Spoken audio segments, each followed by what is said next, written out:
Was اور نصیحتیں، لفظ لفظ حکمتیں، ابر علم و آگہی سے برستی بارشیں، شرع کے امور سے، دین کے شعور سے، قلب و ذہن جگمگاتے ہیں سچ کے نور سے۔ خطبہ جمعۃ المبارک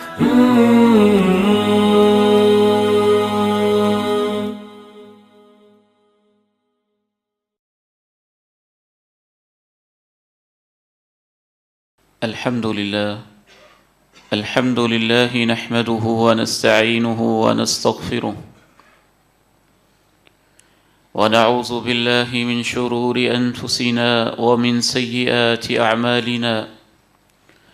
أشهد أن لا إله إلا الله وحده لا شريك له، وأشهد أن محمدًا عبده ورسوله صلى الله عليه وعلى آله وصحبه وسلم.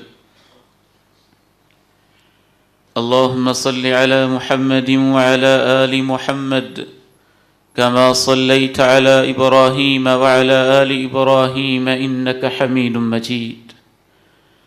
اللهم بارك على محمد وعلى آل محمد كما باركت على إبراهيم وعلى آل إبراهيم إنك حميد مجيد. رب اشرح لي صدري ويسر لي أمري واحلل عقدة من لساني يفقه قولي.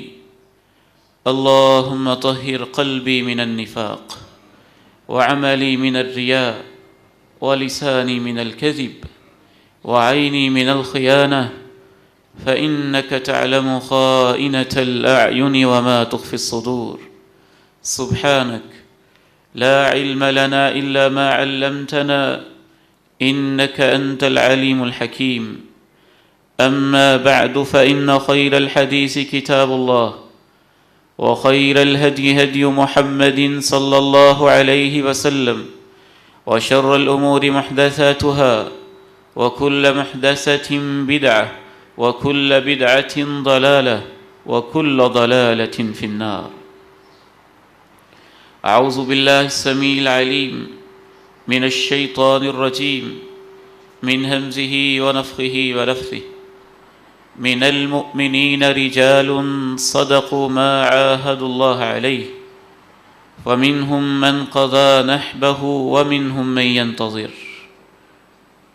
وقال سبحانه وتعالى: أوفوا بعهدي أوف بعهدكم. انتہائی قابل احترام سفید ریش بزرگوں، بہت ہی عزت کے لائق زندہ و پائندہ دل میرے نوجوان بھائیوں اور عزیزوں، وفاداری ایک عظیم کوالٹی ہے۔ الوفا، اس کی تعریف علماء نے یوں کی ہے: ملازمت طریق المواسات، محبت اور تعلق کے راستے کی پابندی کرنا اور ہمیشہ اس پہ قائم رہنا۔ والصبر علی عہود الناس، لوگوں کے ساتھ جو بھی وعدے اور تعلقات ہوں ان کو نبھانے کے لیے مشقت کو برداشت کرنا۔ اور تیسری بات یہاں تک لکھا کہ جس قدر آپ کسی تعلق کو نبھانے کے لیے مشقت زیادہ برداشت کرتے جائیں گے، آپ کی وفاداری کے اندر اضافہ ہوتا جائے گا۔ آپ کے ذہن میں بھی یہ سوال آتا ہوگا، اور میں بھی یہ بہت سوچتا رہا، کہ پوری دنیا کی ساری اقوام موجود تھیں، اس کے باوجود اللہ تعالیٰ نے قرآن کو نازل کرنے کے لیے اور دین اسلام کا مرکز و محور اور سینٹرل پوائنٹ بنانے کے لیے عرب لوگوں کا انتخاب کیوں کیا؟ ہم نے یہی سنا ہے بالعموم کہ عرب لوگوں میں زنا کی عادت تھی، چوری کی عادت تھی، شراب کی عادت تھی، ڈاکہ زنی کی عادت تھی، شراب نوشی تھی، یہ مسائل تھے، وہ مسائل تھے، بہت ساری کمزوریاں ان کے اندر موجود تھیں، لیکن بہت ساری خوبیاں بھی ان کے اندر موجود تھیں۔ ان میں سے ایک خوبی یہ تھی کہ عرب لوگ جس کے ساتھ تعلق قائم کر لیتے تھے پھر نبھاتے تھے، اور جو زبان کر لیتے تھے اس پہ پکے رہتے تھے، اور جو وعدہ کر لیتے تھے اس کو وفا کرتے تھے۔ اسلام سے پہلے جو بہت ساری خوبیاں ان کے اندر موجود تھیں، مورخین نے، سیرت نگاروں نے 10-12 خوبیوں میں ان کا خلاصہ نکالا ہے۔ ان میں سے ایک خوبی یہ بھی تھی، اس حوالے سے ایسے عجیب و غریب واقعات ہیں کہ آج کے دور میں ہم سوچ بھی نہیں سکتے۔ ان ساری خوبیوں کو دیکھتے ہوئے رب تعالی نے عرب لوگوں کو دین اسلام کے لیے منتخب کیا۔ منذر بن نعمان ایک بادشاہ تھا، اور اس نے ایک عجیب کام کیا۔ کہنے لگا کہ ایک میرا دن ہوگا یوم بؤس اور ایک دن ہوگا یوم نعیم۔ جس دن یوم بؤس ہوگا، مصیبت اور سختی کا دن، جو بھی مجھے ملے گا میں اس کو مار ڈالوں گا، اور جس دن میرا دن، یہ عرب کلچر ہے، عرب تاریخ ہے، کوئی قرآن حدیث کی بات نہیں، اور عرب شاعری کے اندر اس کے دلائل موجود ہیں۔ اور ایک میرا دن ہوگا یوم نعیم، جس دن جو مجھے ملے گا میں اس کو انعامات سے نوازوں گا۔ اتفاق ایسا ہوا کہ اس کا یوم بؤس تھا، باہر نکلا، راستے میں طائی سے ملاقات ہوئی۔ طائی ایک غریب شخص تھا، حالات بدلے، غربت نے ڈیرے ڈالے، گھر کے اندر فاقوں کی نوبت آئی، بچے کھانے کے نوالوں کو ترسنے لگے، رزق کی تلاش میں وہ اس کے علاقے میں پہنچا، اور اس نے دیکھا، اسے بھی اندازہ ہوا کہ آج تو یوم بؤس ہے، یہ مجھے قتل کر ڈالے گا۔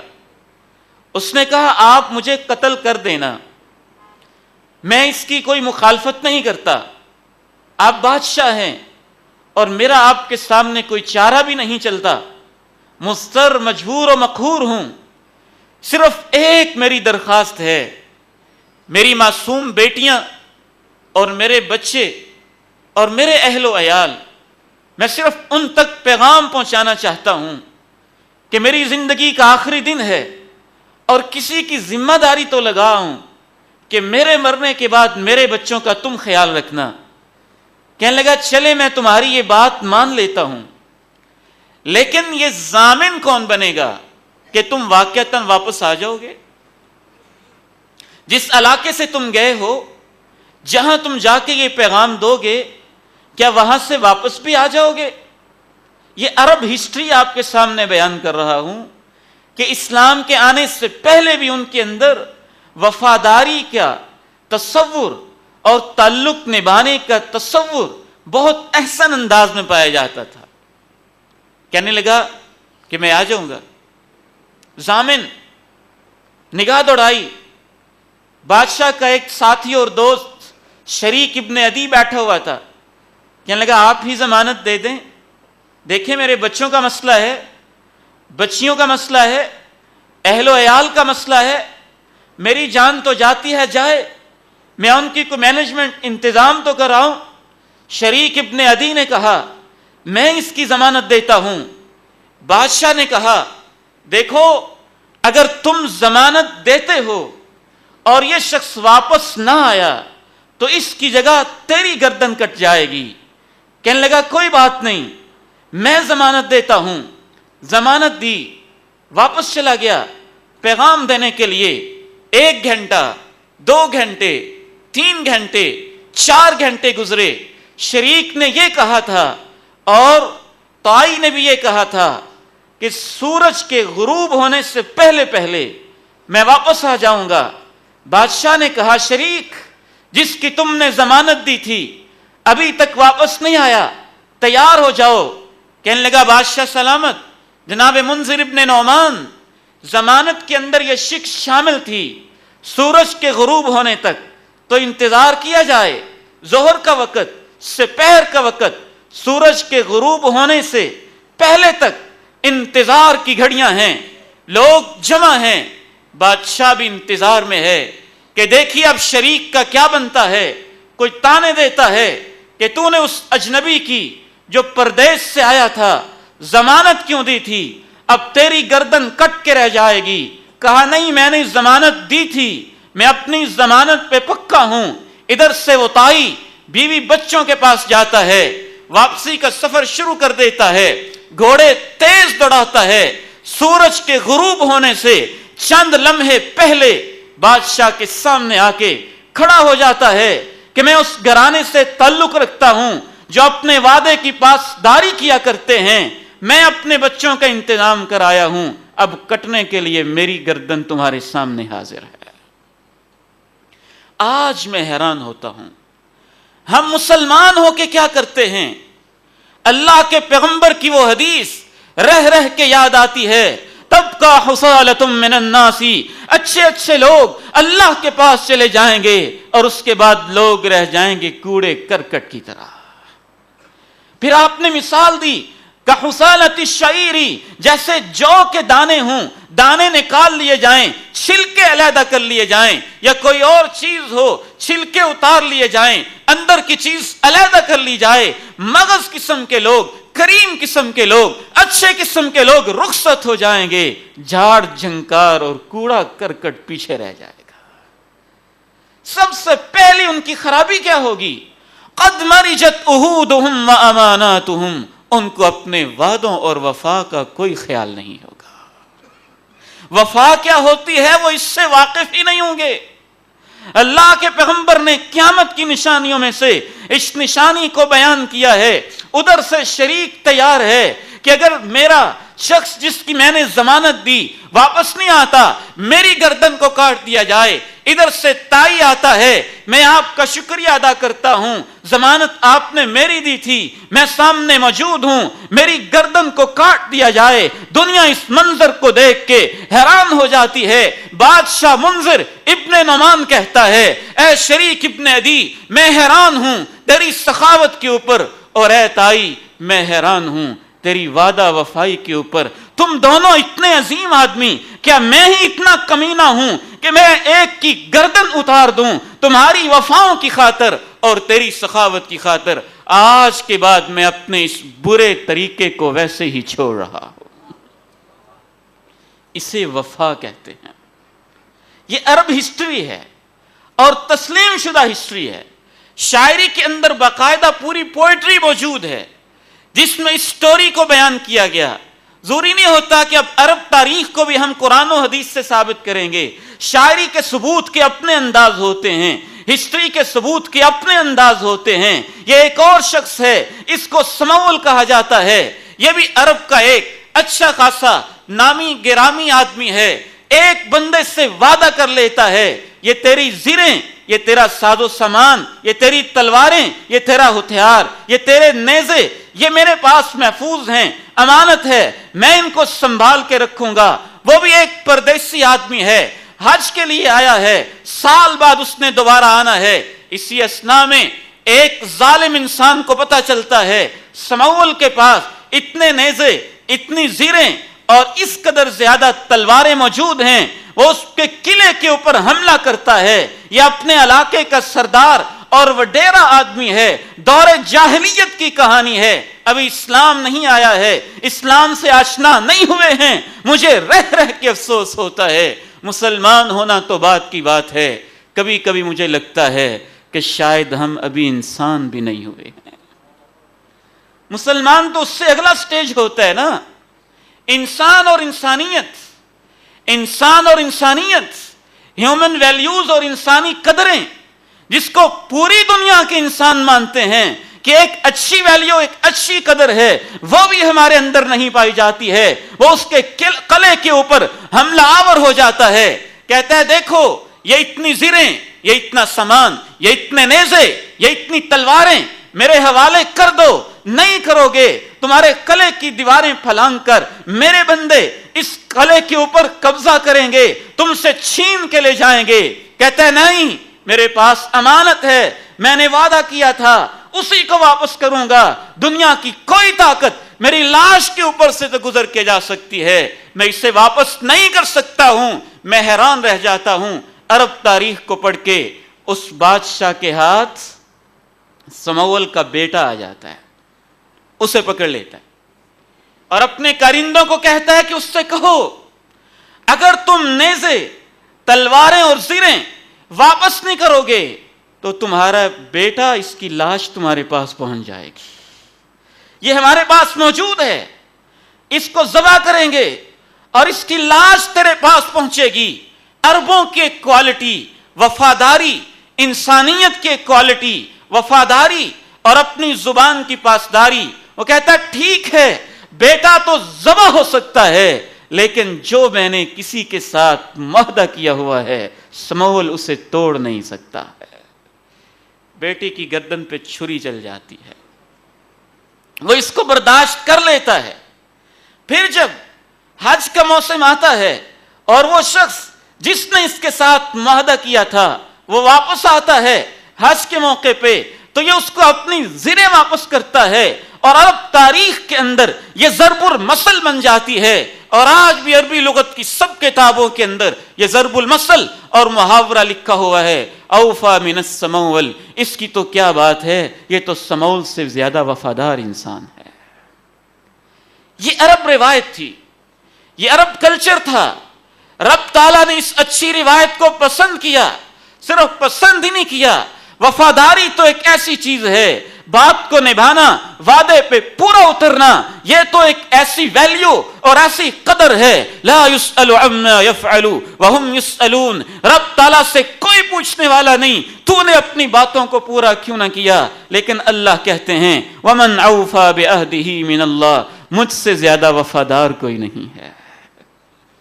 اللہ اپنے آپ کو کہتے ہیں کہ سب سے زیادہ وفا کرنے والا میں ہوں، میں اپنے وعدوں کو سب سے زیادہ پورا کرتا ہوں۔ ان اللہ اشترى من المؤمنین انفسهم واموالهم بان لهم الجنہ یقاتلون فی سبیل اللہ فیقتلون ویقتلون وعدا علیہ حقا فی التوراۃ والانجیل والقرآن۔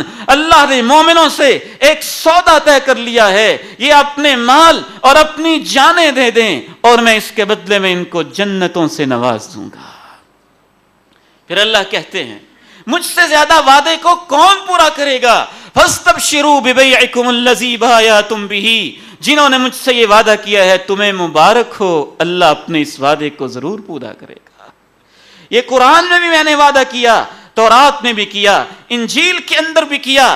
اللہ کے نبیوں کی بھی صفت ہے کہ وفادار ہوتے تھے۔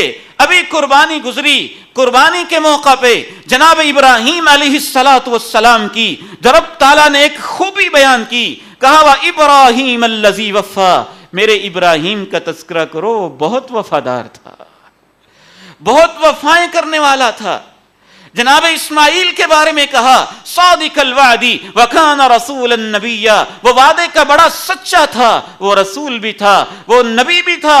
رب تعالیٰ نے گویا کہ وعدے کو پورا کرنا، اہل ایمان کی خوبی بیان کی۔ اے ایمان والے، یہ جو ایمان والے ہوتے ہیں والموفون بعہدہم اذا عاہدوا، جب یہ کوئی بات کر لیتے ہیں تو پھر وفا کرتے ہیں۔ پھر کہا وَأَوْفُوا بِالْعَهْدِ إِنَّ الْعَهْدَ كَانَ مَسْئُولًا، اپنی باتوں کو وفا کیا کرو، اگر تم نہیں بھی کرو گے، وہ کمزور آدمی بھی ہے تو رب تعالیٰ کی عدالت میں تم سے پوچھ لیا جائے گا، حساب ہوگا۔ ایک اور مقام پہ اللہ نے بنی اسرائیل سے کہا وَأَوْفُوا بِعَهْدِي أُوفِ بِعَهْدِكُمْ وَإِيَّايَ فَارْهَبُونَ، تم وہ وعدے جو میرے ساتھ تم نے کیے ہیں تم پورے کرو، اور دیکھنا پھر میں اپنے وعدے کیسے پورے کرتا ہوں۔ تم میرے وعدے پورے کرو، میں تمہارے وعدے پورے کروں گا۔ یہ ایک طویل موضوع ہے کہ وفا کے کیا کیا میدان ہوتے ہیں، کیا کیا مقامات ہوتے ہیں، کہاں کہاں کیسے کیسے وفا کی جاتی ہے۔ سب سے پہلی وفا رب کے ساتھ وفا ہوتی ہے۔ جو رب کے ساتھ وعدے کیے ہوتے ہیں ان کو وفا کرنا، ان کو نبھانا۔ اس سے ایک اور اگلی قسم رب کے رسول کے ساتھ وفا ہوتی ہے، رب کے رسول کے ساتھ جو وعدے کیے ہیں ان کو نبھانا۔ لیکن آج کے اس خطبہ جمعۃ المبارک میں ایک اور قسم آپ کے سامنے رکھنا چاہتا ہوں، جو اللہ کے بندوں کے ساتھ وفا ہے۔ اس کے کیا انداز ہوتے ہیں؟ اللہ کے بندوں کے ساتھ وفا، سب سے پہلی قسم اللہ کے بندوں کے ساتھ وفاداری کے حوالے سے سر فہرست اللہ اور اللہ کے رسول کے بعد والدین کا ذکر آتا ہے۔ وہ ماں جس نے 9 ماہ تک 3, 4, 5 کلو کا پتھر اپنے پیٹ کے اندر اٹھائے رکھا، حملتہ امہ کرہا ووضعتہ کرہا وحملہ وفصالہ 30 شہرا۔ حمل کے ایام تکلیف کے ساتھ گزرے، زچگی کے ایام تکلیف کے ساتھ گزرے، میٹرنٹی کے ایام تکلیف کے ساتھ گزرے، پیدائش کا مرحلہ آیا تو تکلیف کے ساتھ گزرا، پالنے کا مرحلہ آیا تو تکلیف کے ساتھ گزرا۔ بیٹے کو بخار ہے تو ماں کی نیندیں حرام ہیں، بیٹے کو تکلیف ہے تو باپ ہسپتالوں کے چکر کاٹ رہا ہے، سخت ٹھٹھرتی سردیوں کے اندر خود گیلے بستر کے اوپر لیٹ کے آپ کو نرم و گرم بستر کے اوپر جس ماں نے لٹایا۔ کتنے بے وفا ہوتے ہیں وہ 21ویں صدی کے ڈگری یافتہ جاہل اور پڑھے لکھے جاہل لوگ، جو اپنی جوانی اور بڑھاپے اور شادی کی عمر کے اندر اپنے والدین کے ساتھ بھی بے وفا ہو جاتے ہیں۔ یہ سب سے زیادہ بے وفا لوگ ہوتے ہیں، یہ سب سے زیادہ غدار قسم کے لوگ ہوتے ہیں۔ شریعت اسلامیہ والدین کے ساتھ وفا کا اس قدر زیادہ درس دیتی ہے۔ کونین کے تاجدار، آمنہ کے لال کے صحابی جلیل جناب عبداللہ ابن عمر رضی اللہ تعالی عنہما خانہ کعبہ کے اندر تشریف فرما ہے۔ امام بخاری الادب المفرد میں لکھتے ہیں، یمن سے ایک نوجوان چل کے آیا ہے، ماں کو کندھوں پہ سوار کیا ہے، بیت اللہ کے ساتھ چکر کاٹے ہیں، صفا مروہ کی سعی کی ہے۔ جناب عبداللہ ابن عمر کے پاس آ جاتا ہے، تم مدینہ کے فقیہ ہو، صحابہ کے مفتی ہو، عمر فاروق کے بیٹے ہو، دین کے عالم ہو، قرآن کے مفسر ہو، حدیث کے محدث ہو، ایک مسئلہ پوچھنا چاہتا ہوں۔ یمن سے چلا ہوں، ماں کو کندھوں پہ اٹھایا ہے، بیت اللہ کے چکر کاٹے ہیں، صفا مروہ کی سعی کی ہے، اور ارأیتنی قد جزیتھا، کیا خیال ہے میں نے اپنی ماں کے ساتھ وفاداری کی ہے نا؟ بدلہ دے دیا ہے میں نے، صلہ چکا دیا ہے میں نے، قرض چکا دیا ہے ماں کے احسانوں کا۔ کہا لا ولا بزفرۃ واحدہ، نہیں نہیں، تو صلے کی بات کرتا ہے۔ تجھے جنم دیتے ہوئے تیری ماں نے جو ایک ٹھنڈی سانس لی تھی اور ایک ٹھنڈی آہ بھری تھی، تو نے تو اس ایک آہ کا بدلہ بھی نہیں چکایا ہے۔ ہم کیا لوگ ہیں؟ حیوانوں سے گئے گزرے؟ ہم سمجھتے ہیں کہ ماں باپ کو اولڈ ہاؤس میں داخل کروا دیا ہے، خرچہ پہنچ رہا ہے، پیسے تو دے رہا ہوں، ہاتھ پہ دولت تو رکھ رہا ہوں، ان کو اچھا مکان، اچھی کوٹھی تو لے کے دے دی ہے، سب کچھ تو کر رہا ہوں، میں نے ان کا حق ادا کر دیا ہوگا۔ رب ذوالجلال کی عظمت کی قسم اٹھا کے کہتا ہوں، یہ سفید داڑیوں والے ہمارے باپ اور جھکی ہوئی کمروں والی ہماری مائیں، دولت پرستوں کو یہ دھوکہ ہے شیطان کا کہ یہ پیسے کے بھوکے ہوتے ہیں، نہیں، یہ آپ کی محبتوں کے بھوکے ہوتے ہیں، آپ کی وفاداریوں کے بھوکے ہوتے ہیں۔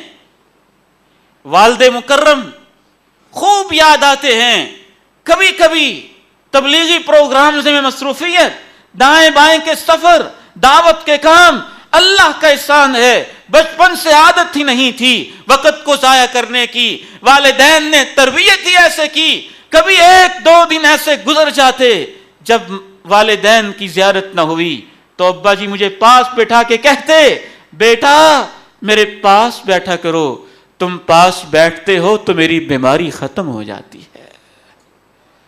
والدین کے ساتھ وفاداری، صرف اتنی ہی وفاداری نہیں، شریعت تو اس قدر ہمیں وفادار بنانا چاہتی ہے کہ ان کے مرنے کے بعد بھی وفاداری، خالاؤں کے ساتھ وفاداری، چچاؤں کے ساتھ وفاداری، والدین کے رشتہ داروں کے ساتھ وفاداری، والدین کے دوستوں کے ساتھ وفاداری، والدین کے تعلق والوں کے ساتھ وفاداری۔ یہی جناب ابن عمر رضی اللہ تعالی عنہما راستے میں جا رہے ہیں، ایک دیہاتی بابے سے ملاقات ہوتی ہے اور اپنی سواری سے نیچے اتر کے سر کی پگڑی اس کو تھما دیتے ہیں، کہتے ہیں یہ سواری تمہاری ہو گئی۔ عرب لوگ حیران ہوتے ہیں، صحابہ پاس کھڑے سوال کرتے ہیں، اے جناب ابن عمر اتنا پروٹوکول کس لیے؟ یہ تو سادہ دیہاتی بابا جی ہیں، تھوڑی سی بھی آوارام کی خدمت کرتے یہ خوش ہو جاتے، بغلیں بجاتے۔ کہا ماجرا یہ نہیں ہے، انہو کان صدیقا لابی، اس کو دیکھ کے مجھے اپنا باپ یاد آ رہا تھا، یہ میرے والد کا دوست تھا، یہ اس کے ساتھ وفاداری ہے۔ والدین نے جو وعدے کیے تھے کسی سے ان کو نبھانا، والدین کے سر پہ جو قرض تھا اس کو چکانا۔ کیا ہو گیا آج کی اولادوں کو؟ دیکھ دیکھ کے حیران ہوتے ہیں، کتنے ہی ایسے موقع دیکھے، جنازہ پڑھایا اور ایک بیٹے نے اعلان کیا میرے والد کے سر پہ جو قرض ہے میں اس کو چکاتا ہوں۔ ابھی اس کے قبر کی مٹی خشک نہیں ہوئی تھی، ساری چیک بک تو قبضے میں کر لی، سارے حساب کتاب تو کلیئر کر لیے، سارے بینک بیلنس کو معلوم تو کر لیا، اور والد کی گردن کے اوپر جو لوگوں کے قرض کا بوجھ تھا اس کو چکانے کی فرصت ہی نہیں۔ شریعت تو یہ کہتی ہے جب تک قرض ادا نہیں ہوتا میت کی وراثت تقسیم کرنا جائز نہیں ہوتی ہے، وہ وراثت بنتی نہیں، وہ تو اس کے معاملات ہیں، اس کے سر پہ قرض ہے، جب تک وہ ادا نہیں ہوتا وہ اس کا مال ہی نہیں، جب اس کا مال ہی نہیں تو اس کو تقسیم کرنے کا سوال کہاں سے پیدا ہوتا ہے؟ اور پھر لوگ آ کے بتاتے ہیں عبید الرحمن محسن بھائی آپ نے اعلان کیا تھا نا، اور آپ کے سامنے فلاں شخص نے کہا تھا، اس کے بیٹے نے کہا تھا، بیٹوں نے کہا تھا، ہم ذمہ داری اٹھاتے ہیں۔ اب ان کے پاس لینے گئے ہیں تو وہ کہتے ہیں قبر پڑی ہے کھول کے جا کے لے لو، ہم کہاں سے دیں؟ وہ گیا، اس کی دولت گئی، یہ کیسی وفاداری ہے؟ حتیٰ کہ والدین نے جو رب کے ساتھ وعدے کیے ہوئے تھے ان کو نبھانا یہ بھی وفاداری کے اندر آتا ہے۔ ایک خاتون آتی ہے کونین کے تاجدار آمنہ کے لال کے پاس، عرض کرتی ہے میری والدہ فوت ہو گئی ہے، حج اس کے اوپر فرض تھا وہ کر نہیں سکی ہے، اگر موقع ملتا تو وہ حج کرتی، اگر میں اس کی طرف سے حج کر دوں تو کیا خیال ہے، کیا میں کر سکتی ہوں؟ کونین کے تاجدار آمنہ کے لال نے ارشاد فرمایا اگر تمہاری والدہ پہ کسی کا قرض ہوتا تو اس کو چکاتے؟ جی ضرور۔ فَدَيْنُ اللَّهِ أَحَقُّ أَن يُقْضَى، اس نے نظر مانی ہوئی تھی نا، جب آپ کسی چیز کی نظر مان لیتے ہیں وہ رب سے وعدہ ہو جاتا ہے۔ والدین نے منت مانی تھی، اولاد جانتی بھی ہے کہ منت مانی تھی اور اس منت کو پورا نہیں کر سکے، رب سے وعدہ کیا تھا میرے والدین پورا نہیں کر سکے، وراثت تقسیم کرنے کا شوق تو ہے تو ان کے وعدے بھی وفا کرو نا، ان کی نظریں بھی تو پوری کرو۔ آمنہ کے لال نے پوچھا اگر اس کے اوپر کسی کا قرض ہوتا تو تم ادا کرتے؟ جی کرتے۔ تو جب اس نے منت مانی تو اللہ کے دین کا قرض اس کے سر پہ آ گیا۔ فَدَيْنُ اللَّهِ أَحَقُّ بِالْوَفَاءِ، اللہ کا قرض تو لوگوں سے زیادہ حق رکھتا ہے کہ اس کو چکایا جائے۔ یہ رب کا قرض ہے، یہ اس کی مانی ہوئی منت ہے، تم اس کو ادا کرو نا، پورا کرو۔ والدین کے ساتھ وفا، والدین کے بعد رشتہ داروں کے ساتھ وفا۔ کیا ہو گیا ہمیں اور کس دور کے اندر، کیسے ماحول کے اندر ہم جی رہے ہیں؟ ہر انسان ہے کہ خون سفید ہو چکے ہیں اور محبتیں جو ہیں نفرتوں کے اندر تبدیل ہو چکی ہیں۔ رشتوں کو نہیں ہم تولتے ہیں تو پیسوں کے اوپر ڈیلنگ کرتے ہیں، تو پیسوں کے اوپر تعلق نبھاتے ہیں، تو پیسے کی بنیاد کے اوپر ہمارے سارے معاملات ہوتے ہیں، تو دولت دولت دولت بس اسی کے اوپر ہمارا جینا، اسی کے اوپر ہمارا مرنا ہے، اس کی خاطر رشتہ دار ذبح ہوتے ہیں تو ہو جائیں، تعلق ٹوٹتے ہیں تو ٹوٹ جائیں، وہ بہنیں اور وہ بھائی بچپن میں جنہوں نے پالا اور سنبھالا تھا وہ علیحدہ ہوتے ہیں تو ہو جائیں، بچھڑتے ہیں تو بچھڑ جائیں، دولت یہ مجھ سے علیحدہ نہیں ہونی چاہیے۔ کونین کے تاجدار آمنہ کے لال علیہ السلام، صحیح بخاری میں آتا ہے ایک سفر میں ہیں، حضرت جابر ساتھ ہیں، سفر کے اندر بھی آمنہ کے لال کے اندازوں پہ قربان جائیے، کیسی محبت کرتے ہیں اپنے ماننے والوں سے۔ جابر کے پاس پہنچ جاتے ہیں، کہتے ہیں جابر ما شأنو کا، سارے آگے تم اتنے پیچھے کیوں رہ گئے ہو؟ کہنے لگا یہ جو میری سواری ہے نا، انہو قد اعیا، اس نے تو مجھے تھکا کے رکھ دیا ہے، بہت آہستہ آہستہ یہ گھوڑا چلتا ہے، میں تو اس سے بہت بیزار ہوں، اس نے مجھے تھکا کے رکھ دیا ہے۔ آمنہ کے لال اپنی سواری سے نیچے اترتے ہیں، یحجنہ بمحجنہ، آپ کے دست مبارک میں ایک عصا ہے جو آگے سے مڑا ہوا ہے، سٹک ہے جو آگے سے مڑی ہوئی ہے، اس کے ساتھ تھوڑی سی اس کو یوں چوٹ لگاتے ہیں، پیار اور محبت کے ساتھ جانور کو ضرب لگاتے ہیں۔ جناب جابر کہتے ہیں اس کے بعد میں سوار ہوتا ہوں، اتنا دوڑتا ہے افکہ ان رسول اللہ، کہ اللہ کے نبی کی سواری سے بھی آگے بڑھنے لگ جاتا ہے، حتیٰ کہ میں اس کی لگامیں کھینچ کے پیچھے رکھتا ہوں کہ آمنہ کے لال سے پیچھے پیچھے چلیں، لیکن وہ اس سٹک کی برکت سے جو آمنہ کے لال نے لگائی تھی آگے آگے بڑھنے لگتا ہے۔ پھر آپ مجھ سے باتیں کرنے لگتے ہیں، کہتے ہیں جابر، اور جابر سے یہ محبت بھی کس لیے ہے کہ جابر کے باپ اللہ کے پیغمبر کے ساتھ میدان جہاد کے ایک معرکے میں شہید ہو گئے تھے۔ یہ شہید کے بیٹے سے وفاداری ہے نا، تعلق کو یاد رکھنے والی بات ہے کہ اس نے دین کے لیے قربانیاں دیں اور وہ دنیا سے رخصت ہو گیا، اب اس کی اولاد کا خیال نہ رکھا جائے، اور ہم اس دور کے اندر جیتے ہیں۔ یاد رکھیے نام لینا مناسب نہیں ہے، ایک بہت بڑی دینی جماعت کے ایک بہت بڑے قائد تھے، بہت بڑے امیر تھے، دنیا سے رخصت ہو گئے، بہت بڑے عالم تھے، اور ان کی اولاد کا جو حشر ہوا، تاریخ یہ بتاتی ہے کہ جب لوگ راشن لینے کے لیے اس جماعت کے کیمپ میں لائنوں میں کھڑے ہوئے تھے اور وہ پوچھ رہے تھے تم کون ہو، تم کون ہو، تم کون ہو، تو اس میں ایک عورت نے کہا تھا میں تمہارے امیر کی بیوہ ہوں، میں بھی لائن میں لگی کھڑی ہوں۔ ہم تو اتنے تعلق نبھانے والے ہیں، ہم تو اس انداز کے ساتھ تعلق نبھاتے ہیں۔ کونین کے تاجدار آمنہ کے لال صحیح بخاری کی اس حدیث میں اپنے پیارے جابر سے پوچھتے ہیں سناؤ پھر گھر کے کیا حال احوال ہیں، شادی کر لی ہے تم نے، نکاح ہو گیا ہے؟ جی نکاح ہو گیا ہے۔ اچھا شادی کر لی ہے تو کنواری عورت کے ساتھ کی ہے یا کسی بیوہ اور شوہر دیدہ کے ساتھ کی ہے؟ ابکرن ام سیبا، جناب جابر کہتے ہیں کہ میں نے ایک شوہر دیدہ جس نے پہلے بھی شادی کی ہوئی تھی، کسی وجہ سے اب وہ یا بیوہ تھی یا مطلقہ تھی یا کوئی بھی مسئلہ تھا، میں نے بڑی عمر کی عورت کے ساتھ شادی کی ہے۔ اللہ کے پیغمبر پوچھتے ہیں فَهَلَّا بِكْرَ وَفِي لَفْظٍ هَلَّا جَارِيَةً تُلَاعِبُهَا وَتُلَاعِبُكَ، تم نے چھوٹی عمر کی کسی عورت کے ساتھ، خاتون کے ساتھ شادی کیوں نہیں کی ہے؟ تم جوان ہوتے، وہ بھی جوان ہوتی، آپس میں محبت کرتے، پیار محبت کی اور انداز کی کہانی ہوتی، بڑی عمر کی عورت کے ساتھ تم نے شادی کیوں کی ہے؟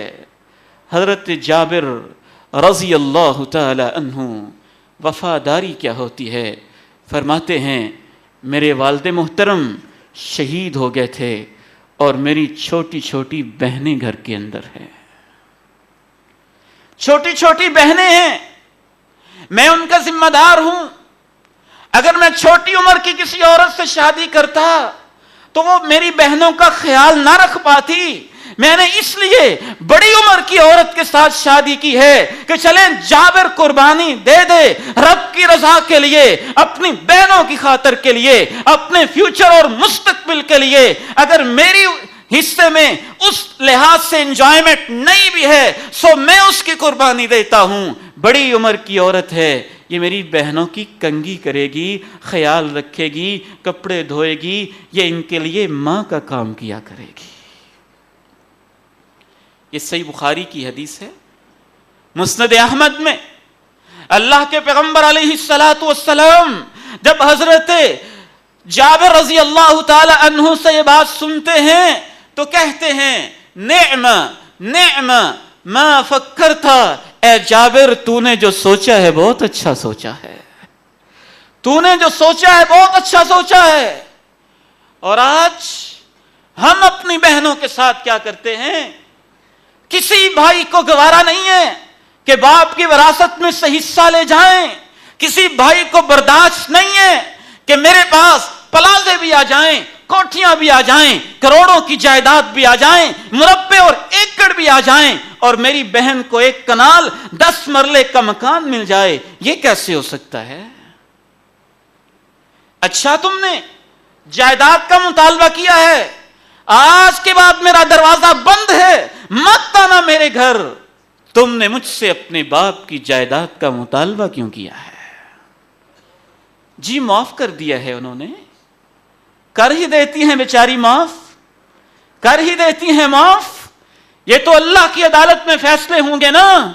معاف کیا تھا کہ تم نے مجبور کیا تھا اور معاشرے نے جبر کیا تھا، پتا تھا کہ حصہ لے لیا تو بھائیوں کے دروازے بند ہو جائیں گے۔ بہنیں تو بہنیں ہی ہوتی ہیں، انہوں نے کہا جائیداد چھوڑ دیتی ہیں، بھائی کو رکھ لیتی ہیں۔ معاف نہیں کیا تھا، وہ مجبور ہو گئی تھیں۔ یہ تمہاری کہانیاں ہیں کہ معاف کیا تھا۔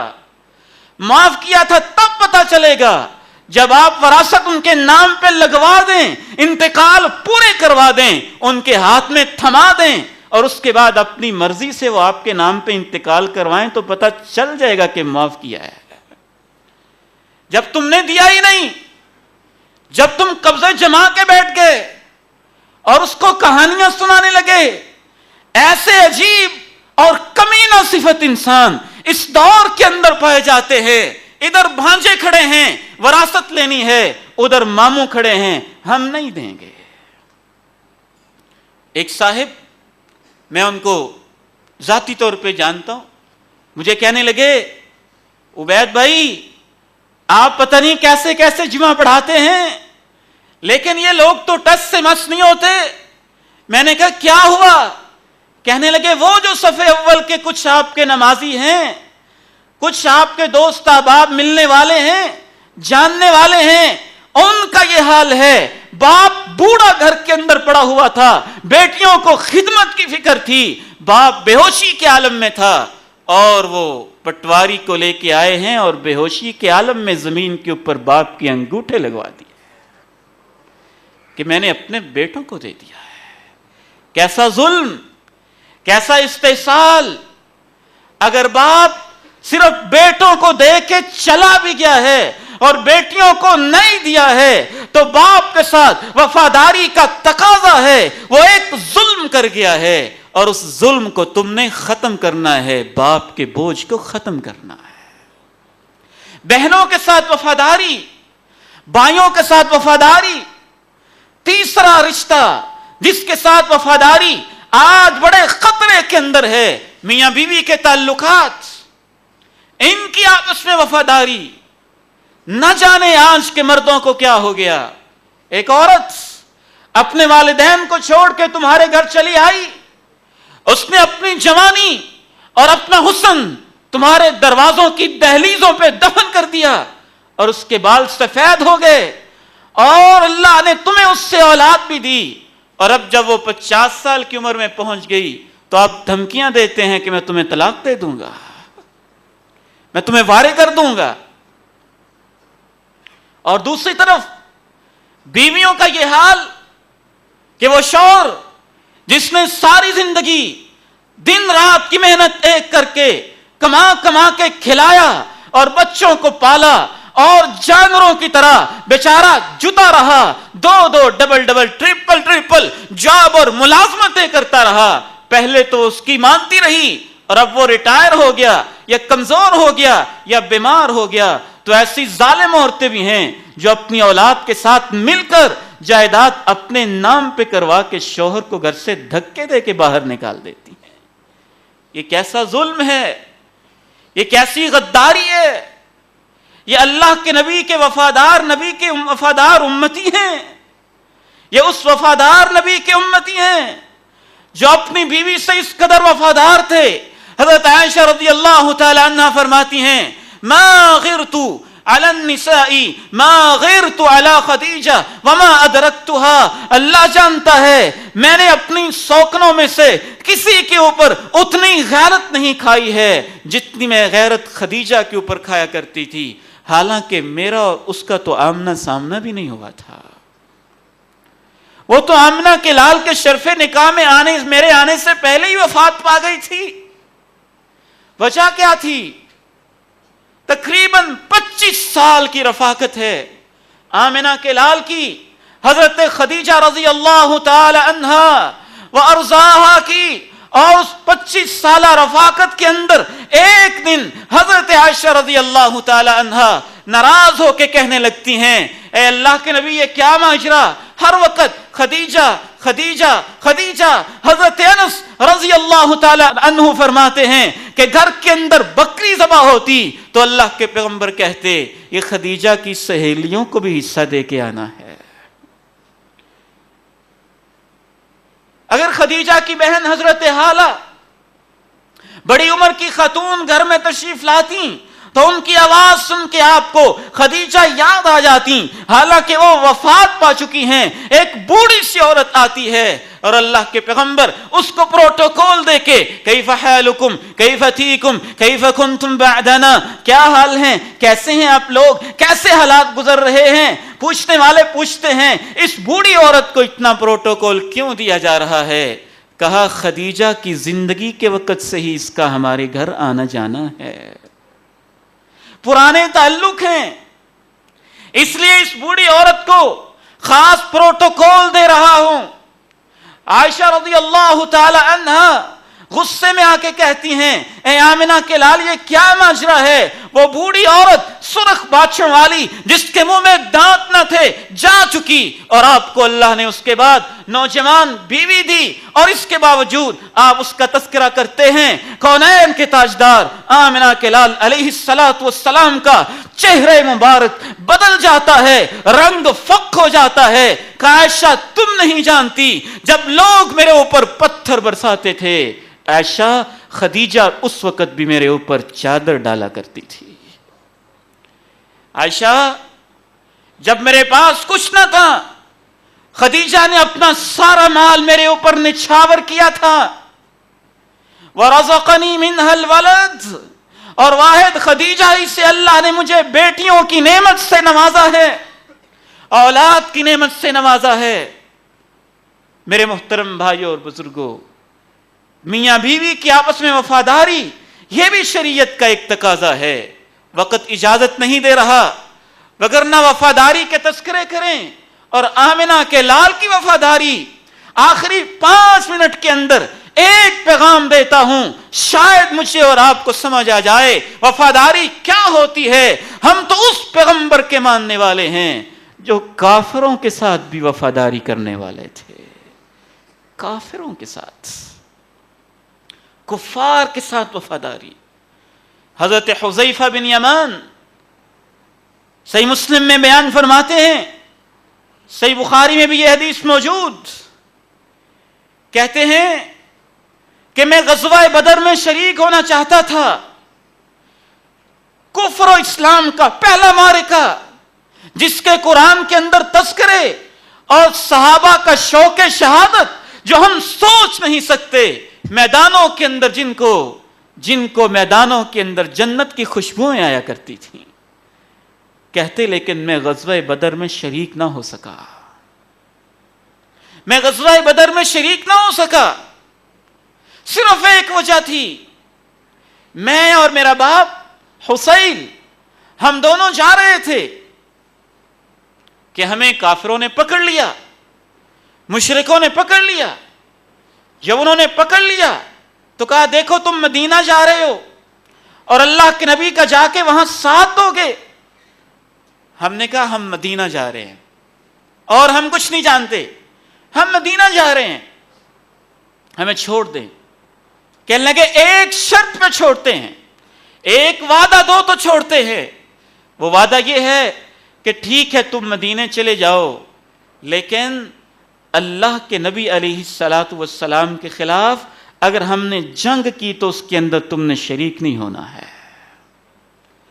غزوہ بدر کا میدان سج چکا ہے, کونین کے تاجدار آمنہ کے لال علیہ الصلوۃ والسلام مدینہ منورہ میں موجود ہیں.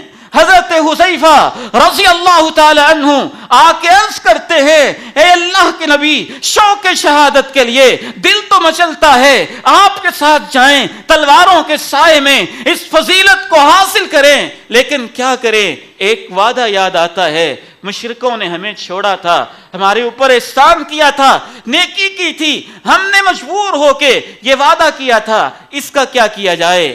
فرمایا حذیفہ میں وفادار نبی ہوں, تم جا کے اپنے وعدے کو پورا کرو, ہم اللہ سے مدد مانگیں گے. جاؤ اپنے وعدے کو نبھا لو. اٹھائیے صحیح بخاری اور مسلم, مشرکوں کے ساتھ بھی وفا کی تو کیسی وفا. مدینہ منورہ آئے ہوئے 6 سال گزر چکے ہیں, مکہ مکرمہ کے لیے تڑپتے ہیں, بیت اللہ کے طواف کے لیے دل مچلتے ہیں, حجر اسود کے بوسوں کے لیے اداسیاں ہو چکی ہیں, اور آمنہ کے لال اداس ہیں, بیت اللہ کا حج کرنا چاہتے ہیں, طرح طرح کی رکاوٹیں راستے کے اندر پیش آ رہی ہیں. پہلا, دوسرا, تیسرا, چوتھا, 5واں سال گزر چکا ہے, چھٹے اور 7ویں سال میں پروگرام تشکیل پاتا ہے, حدیبیہ تک پہنچتے ہیں, مشرکین مکہ کو بھی پتہ چل جاتا ہے. ادھر سے وہ ارادہ کرتے ہیں نہیں ان کو آنے دیں گے, ادھر سے اللہ کے پیغمبر بے تاب و بے چین, صحابہ ساتھ کہ بیت اللہ کا ہم نے بیت اللہ کی زیارت کرنی ہے اور عمرہ کرنا ہے, اور ادھر سے وہ روکے ہوئے. اللہ کے نبی علیہ الصلوۃ والسلام ایک بات کرتے ہیں, وہ بھی ایک کافر کے سامنے. اگر مشرکین مکہ کسی بھی ایسے, والذی نفسی بیدہ لو دعونی الی خطۃ یعظم فیہا حرمات اللہ, اللہ کی قسم ہے اگر وہ مجھے کسی بھی ایسی آؤٹ لائن خاکے اور معاہدے کے اوپر جمع کریں جس معاہدے میں اللہ کے گھر کی عظمت اور شان و شوکت پہ آنچ نہ آئے, تو میں ان کے ساتھ معاہدہ کر لوں گا. بات ان تک پہنچ جاتی ہے, وہ اپنے نمائندے سہیل کو بھیجتے, اور یہ کہانیاں نہیں ہیں, صحیح بخاری کی حدیث ہے. سہیل کو بھیجتے ہیں کہ جاؤ ان کے ساتھ معاہدہ کر لو. لکھنے لگتے ہیں تو معاہدے کی تحریر میں اللہ کے پیغمبر لکھوا رہے ہیں, کہتے ہیں لکھو بسم اللہ الرحمن الرحیم ھذا ما قاض علیہ محمد الرسول اللہ, اللہ کے نام سے جو رحمان ہے رحیم ہے, یہ وہ معاہدہ ہے جو اللہ کا پیغمبر مکہ کے لوگوں سے کر رہا ہے. سہیل ٹوک دیتا ہے, بار بار ٹوکتا ہے, اس بات پہ ٹوکتا ہے, رحمان کیا ہوتا ہے ہم نہیں جانتے, ہم تو دور جاہلیت میں لکھتے تھے بسمک اللہم, یہی لکھو. اللہ کے پیغمبر کہتے ہیں چلو ایسے لکھ دو. اگلی بات نے بھی ٹھوکا, محمد الرسول اللہ کیوں لکھا ہے؟ اگر ہم آپ کو اللہ کا رسول مانتے ہوتے تو یہ مسئلہ ہی کیوں بنتا, یہ کاٹ دو اور لکھو محمد ابن عبداللہ, عبداللہ کا بیٹا محمد معاہدہ کر رہا ہے صلی اللہ علیہ وعلی آلہ وصحبہ وسلم. آپ فرماتے ہیں اللہ جانتا ہے کہ میں اللہ کا سچا رسول ہوں, تم نہ بھی مانو تو میں سچا رسول ہوں. وہ کہتا ہے جو بھی ہے یہ لکھا نہیں جا سکتا معاہدے کے اندر. آپ فرماتے ہیں کاٹ دو اور لکھ دو عبداللہ کا بیٹا محمد معاہدہ کر رہا ہے.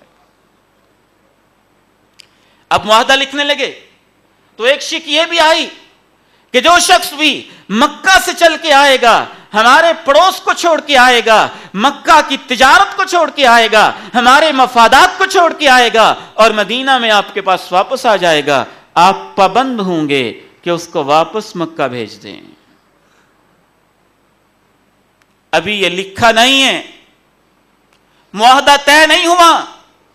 حضرت ابو جندل رضی اللہ عنہ وارضاہ پاؤں کے اندر بیڑیاں ہیں، لہو لہان ہیں، خون کے فوارے پھوٹ رہے ہیں، اللہ کے پیغمبر کے سامنے آ کے گر جاتے ہیں، کہتے ہیں اللہ کے نبی، اے اللہ کے نبی دیکھیے مکہ والوں سے جان چھڑا کے آپ کی غلامی میں آ گیا ہوں۔ سہیل کہتا ہے یہی تو اب تمہارا امتحان ہے، معاہدے کے مطابق اسے واپس کرو، یہ آپ کے ساتھ نہیں رہے گا اور آپ کے ساتھ مدینہ نہیں جائے گا، یہ مکہ کا باشندہ ہے، مکہ میں رہے گا، آپ کے ساتھ نہیں جائے گا۔ کیا منظر ہوگا اس وقت جب حضرت ابو جندل کے پاؤں سے خون رچتا ہوگا اور سخت تکلیفیں ہوں گی۔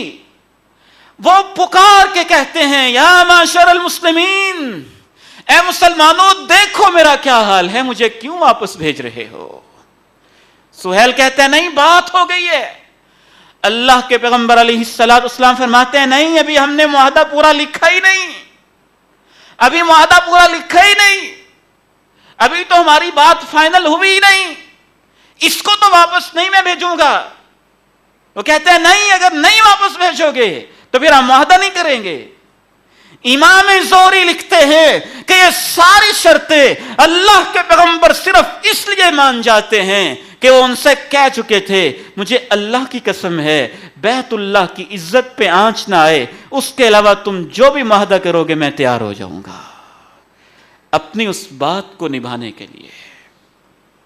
جناب عمر رضی اللہ تعالی عنہ جلال میں آ جاتے ہیں اللہ کے پیغمبر کے پاس، اے اللہ کے نبی کیا یہ سچا دین نہیں ہے؟ سچا دین ہے، ہمارا رب سچا نہیں ہے، سچا رب ہے، آپ سچے نہیں ہیں، میں بھی سچا رسول ہوں، پھر یہ کیا ہو رہا ہے؟ ہماری یہ اتنی تذلیل کیوں ہو رہی ہے؟ ان شرطوں پہ ہم معاہدہ کیوں کر رہے ہیں؟ آپ کہتے ہیں عمر خاموش ہو جاؤ، میں اللہ کا نبی ہوں، اپنی مرضی سے کچھ نہیں کرتا، اللہ ہماری ضرور مدد کرے گا۔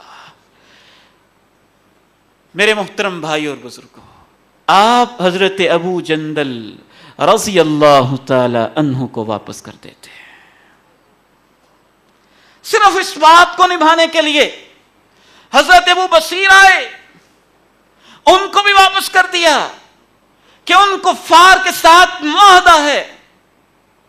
یہ تو ایک علیحدہ معاملہ ہے کہ اللہ کے پیغمبر تھے، جو کچھ کرتے تھے اللہ اس میں بہتری کے چانسز اور امکانات پیدا کر دیتے تھے۔ جناب ابو بصیر اور ابو جندل ایک سمندر کے ساحل پہ اکٹھے ہو گئے اور مکہ کے مشرکوں میں سے جو بھی مسلمان بھاگتا وہ ان کے پاس جمع ہو جاتا، ان کا ایک جتھا اکٹھا ہو گیا، پھر جو بھی کافر گزرتا اس کو مارنے لگ گئے اور مجبور ہو کے کہنے لگے اللہ کے نبی اس شک کو ختم کر دیا جائے۔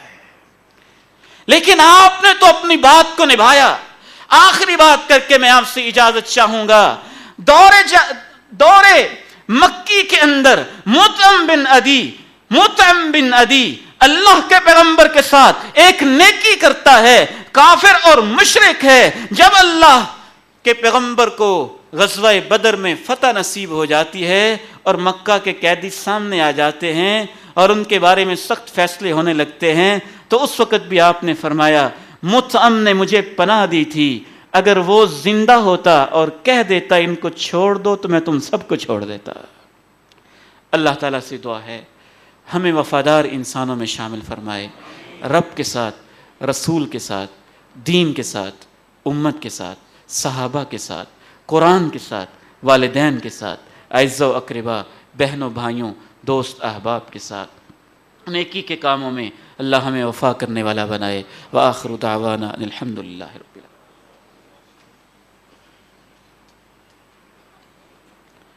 یہ ایک اعلان سماعت کیجئے۔ جامع مسجد اسحاق، اللہ تعالیٰ اس مسجد کو قیامت تک آباد رکھے۔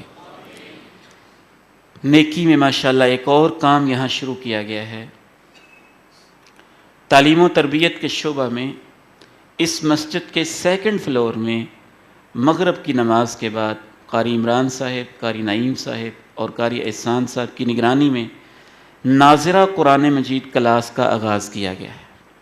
جو احباب بھی قرآن مجید ناظرہ کی تصحیح کرنا چاہیں، پڑھنا چاہیں، سیکھنا چاہیں، شرمائے نہیں، عمر کے کسی بھی حصے میں قرآن کے ساتھ وفاداری کا تقاضا ہے کہ بندہ اس کو نبھائے، قرآن کو سیکھے، ان کے لیے یہ انتظام موجود ہے۔ مغرب کے بعد بزرگوں کے لیے بھی، بچوں کے لیے بھی، جوانوں کے لیے بھی، سب کے لیے۔ اللہ تعالی ہماری قرآن سے محبتوں میں اضافہ فرما دے۔ اللہم صل علی محمد وعلی آل محمد کما صلیت علی ابراہیم وعلی آل ابراہیم انک حمید مجید۔ اللہم بارک علی محمد وعلی آل محمد کما بارکت علی ابراہیم وعلى آل إبراهيم إنك حميد مجيد۔ ربنا ظلمنا أنفسنا وإن لم تغفر لنا وترحمنا لنكونن من الخاسرين۔ ربنا تقبل منا إنك أنت السميع العليم وتب علينا إنك أنت التواب الرحيم۔ وصلى الله وسلم وبارك على النبي الأمين وعلى آله وصحبه أجمعين برحمتك يا أرحم الراحمين۔